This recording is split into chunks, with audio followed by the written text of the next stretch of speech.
Hello बच्चों, नमस्कार। स्वागत है आप सभी का इटर्नल क्लासेस बी इनफाइनाइट पर। मेरा नाम है कित पांडे और आज हम लोग करने वाले हैं बच्चों फिर से कोऑर्डिनेट ज्योमेट्री का एक्सरसाइज 7.2 और उसका क्वेश्चन नंबर 8।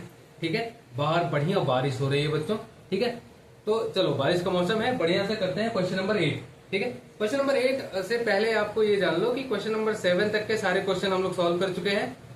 प्लेलिस्ट में आपको इसका लिंक मिल जाएगा और भैया प्लेलिस्ट जो है वो आपको डिस्क्रिप्शन बॉक्स में मिल जाएगी, वहां से जाके बाकी के सारे क्वेश्चन सॉल्व कर लेना। ठीक है, आज हम करेंगे क्वेश्चन नंबर 8। 2-3 क्वेश्चन बचेंगे, 2 क्वेश्चन बचेंगे इसके बाद। तो देखते हैं पहले क्वेश्चन नंबर 8 क्या कहता है। क्वेश्चन नंबर 8 है if A and B are the points, देखिए -2, -2 दिया है और 2, -4 दिया है, are respectively find the coordinates of P, है ना, पी एक और पॉइंट है, such that AP equals to 3/7 AB and P lies on the line segment AB। ठीक है, क्वेश्चन पढ़ के मत परेशान हो, मैं बताता हूं क्या दे रहा है, ध्यान से सुनो। ये कह रहा है मेरे पास 2 पॉइंट है, एक A है एक B है, एक पॉइंट यहां है एक पॉइंट यहां है, मैं एक जोड़ देता हूं लाइन, है ना, यहां से लाइन खींच दिया मैंने। ये कह रहा है इसके इस लाइन के ऊपर ही पॉइंट P है कहीं पे, तो कहीं पे भी मान लो यहां पे है P। ठीक है, अच्छा अब ये क्या कह रहे हैं, अब मेरे पास इन्होंने एक एक्सप्रेशन दिया हुआ है, ये ऐसा दिया हुआ है कि AP इक्वल्स टू 3/7 AB। ठीक है, जरा समझो, A का कोऑर्डिनेट मुझे दिया हुआ है -2, -2, वेरी गुड। B का कोऑर्डिनेट दिया हुआ है 2, -4, बहुत बढ़िया। P का कोऑर्डिनेट मुझे बताना है, पर P का कोऑर्डिनेट है x, y, मान लेते हैं B के लिए। बात ये है, ध्यान से सुनो, अगर मैं इसमें सेक्शन फॉर्मूला लगाना चाहूं, दिक्कत कहां आएगी? दिक्कत ये आएगी बच्चे कि भैया M1 और M2 तो है ही नहीं। ठीक है, तो अगर मुझे ये बताओ कि अगर मैं तुमको M1 और M2 दे दूं तो क्या तुम ये क्वेश्चन सॉल्व कर सकते हो? ईमानदारी से बोलना, अभी तक 7 क्वेश्चन सॉल्व कर चुके हो, आसानी से कर सकते हो ना भैया। अगर मैं x1 है, देखो ये x1 है, ये y1 है, ये x2 है, ये y2 है ना, xy है, सब कुछ है मेरे पास। बस M1 और M2 मैं तुमको अगर निकाल के दे दूं, बड़े आराम से ये क्वेश्चन सॉल्व कर लोगे, अगर तुमको प्लस माइनस मल्टीप्लाई डिवाइड आता है तो। ठीक है, चलो एक काम करता हूं, मैं तुमको M1 और M2 बताता हूं कैसे निकलेगा। उसके लिए मुझे यहां दिया हुआ है AP इक्वल्स टू 3/7 AB है। जरा AB को इधर लाओ तो बच्चे AP हो जाएगा और AB इधर मल्टीप्लाई में है, देखोगे 3/7 के साथ, तो इधर आएगा तो डिवाइड हो जाएगा और इधर बचेगा 3/7।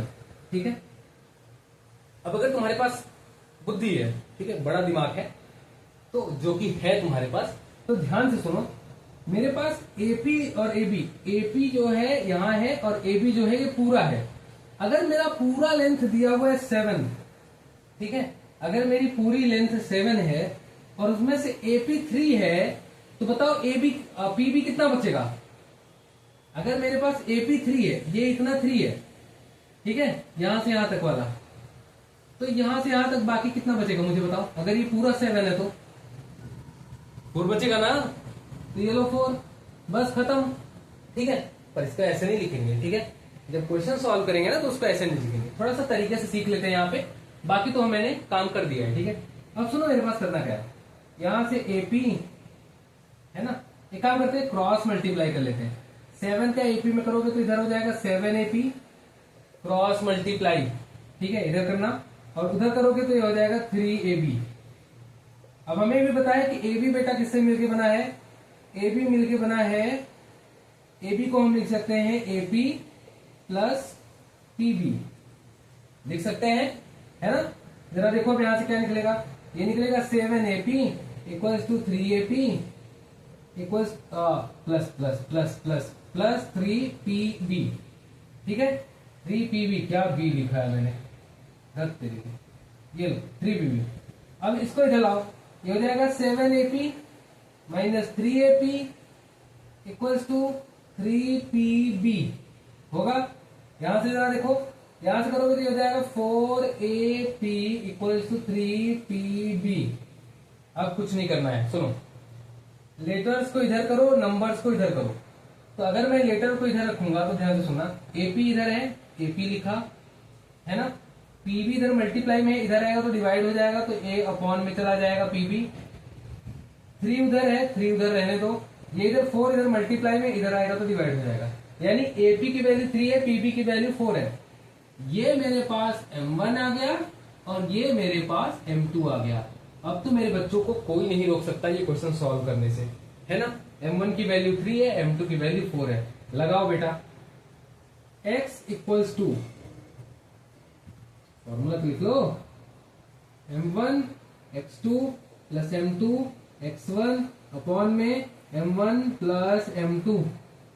चलो x इक्वल्स टू लिखो, m1 की वैल्यू है 3, x2 की वैल्यू है 2 प्लस m2 की वैल्यू है 4, x1 की वैल्यू है -2।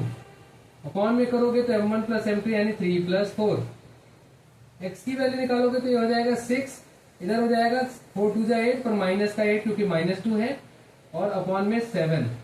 यहां से निकालोगे तो आगे जब देखोगे तो ये x की वैल्यू जो आएगी ये 6 माइनस 8 यानी -2/7। ये लो x की वैल्यू आ गई। फटाक से मुझे y की वैल्यू निकाल के बताओ। y की वैल्यू निकालोगे तो m1 y2 plus m2 y1 upon में m1 प्लस m2। बहुत बढ़िया, y की वैल्यू निकालो। 1 m1 यानी 3, y2 is -4 plus m2 is 4, y1 is -2। अब इसमें कोई ऐसा समझदार तो नहीं बैठा हुआ है जिसको पता ही नहीं कि y1 m1 ये कहां से लिख रहे हो। हाँ, अगर ऐसा बैठे भी हो ना तो पीछे वाले क्वेश्चन सॉल्व करके आना बेटा, ठीक है, अच्छे से समझ में आ जाएगा। और नहीं अगर समझ में आ रहा है तो ये लिखी हुई है value x1 y1 x2 y2 सब वैल्यू बस मुझे रखनी है, ठीक है। इतना तो आता है ना तुमको कि आराम से बस क्वेश्चन लिख सकते हो, ठीक है। चलो 3 प्लस 4 नहीं भी आता है तो सीख जाओगे, धीरे धीरे प्रैक्टिस करते रहो बस साथ में। 3 आ जाएगा, 4 3 जा 12 और ये 4 2 जा 8, ये आ जाएगा 7। y की वैल्यू अगर निकालोगे तो 12 माइनस माइनस प्लस हो जाएगा तो -20 अपॉन में 7, ठीक है। बस हो गया मेरे पास। कोऑर्डिनेट बताओ, p का कोऑर्डिनेट क्या आएगा। p का कोऑर्डिनेट आएगा x की वैल्यू है -2,7 अपॉन में 7, -2 अपॉन में 7, और y की वैल्यू है -20 अपॉन में 7। ये रहा मेरा क्वेश्चन नंबर 8, ठीक है। स्क्रीनशॉट ले लो बढ़िया से, कॉपी में सॉल्व कर लेना। पहले इसको सॉल्व कर लेना, यहाँ से m1 m2 की वैल्यू निकाल लेना, और m1 और m2 की वैल्यू निकालने के बाद यहाँ पे x और y की वैल्यू निकाल लेना। यहाँ पे ये मेरा रिजल्ट निकलेगा, समझ गए। स्क्रीनशॉट ले लो, और अगले वीडियो में हम लोग 9th और 10th 2 क्वेश्चन बचे हैं हमारे, फटाफट उनको सॉल्व करेंगे और खत्म करेंगे इस कोऑर्डिनेट ज्योमेट्री वाले चैप्टर को, ठीक है। फिर नए चैप्टर स्टार्ट करेंगे, जो भी करना होगा वो देखेंगे बाद में। पर फिलहाल क्वेश्चन नंबर 8 ये सॉल्व हो चुका है। 9 और 10 बचे हैं, 2 क्वेश्चन जल्दी जल्दी से उसको सॉल्व करेंगे। आपकी एनसीईआरटी की एक चैप्टर जो है और सॉल्व हो जाएगा, ठीक है। चलो फिर मिलते हैं नेक्स्ट वीडियो में क्वेश्चन नंबर 9 के साथ। थैंक यू सो मच बच्चे।